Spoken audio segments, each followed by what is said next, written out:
you very much, Mr Chair.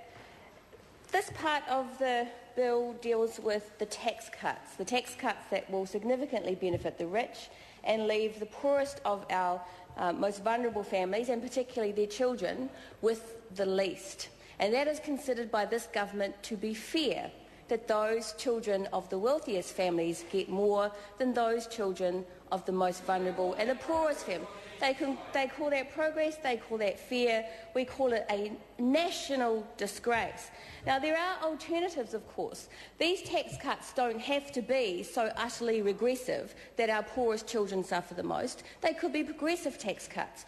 And I'd like to just outline a proposal that the Green Party presented on Monday in our Mind the Gap package, a set of solutions that were designed precisely to deal with the rising gap between rich and poor, with inequality, with income disparity, which is one of the most significant social and economic problems in this country, and a growing problem in this country.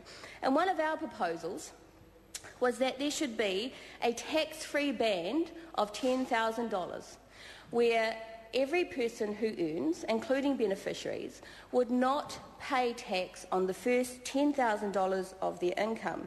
Now, this is a truly fair and truly progressive personal tax cut option, a choice that John Key could have made that would have made significant difference to the children of the poorest families. Now, we know that the children of the poorest families in New Zealand go without, and it's not because their parents don't care, it's because there simply isn't enough money. Children go without shoes, they go without raincoats, breakfast, lunch, school trips, after-school programs.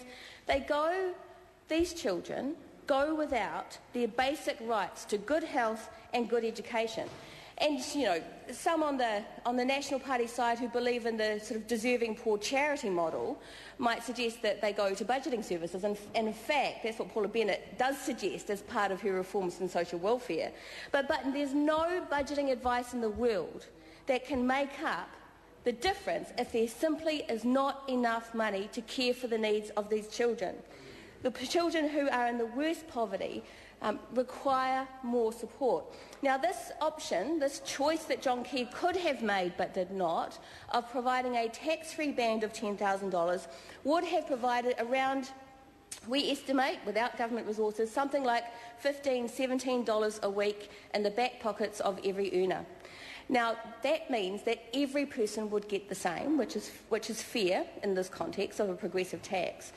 But because $17, $15 were proportionally much more significant for those on $10,000 a year as opposed to those on $150,000 a year, it is a more fair tax cut for the country and for earners and for the children that are the most disadvantaged.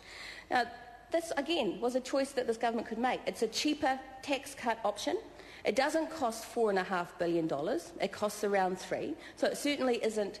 Any kind of tax cut you're going to impose is going to cost the country money. And it's always going to be a question of what do you choose? Who do you choose will benefit the most from that tax cut?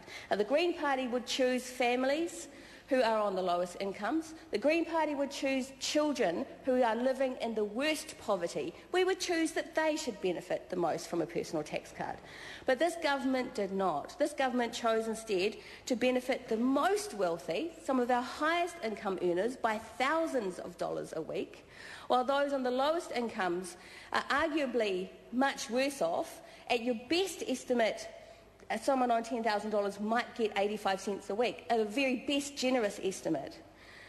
But why should those families who are on the very lowest incomes, and why should those children who suffer from the worst possible poverty in this country, why should they be the ones that pay? Why should they be the ones that subsidise the wealthy? Why should they be the ones that enable the most wealthy New Zealanders to get thousands of dollars a week in their back pocket when they get nothing? And there is no justification for it. What this is, in fact, is John Key's government is increasing inequality in this country. John Key's government is continuing to increase inequality widening the gap between the rich and poor, sucking the resources, deliberately, I agree, sucking the resources out of our families, away from our children, the children who go to school without shoes and raincoats and proper food. Those are the children who are paying for John Key's tax cut. Call John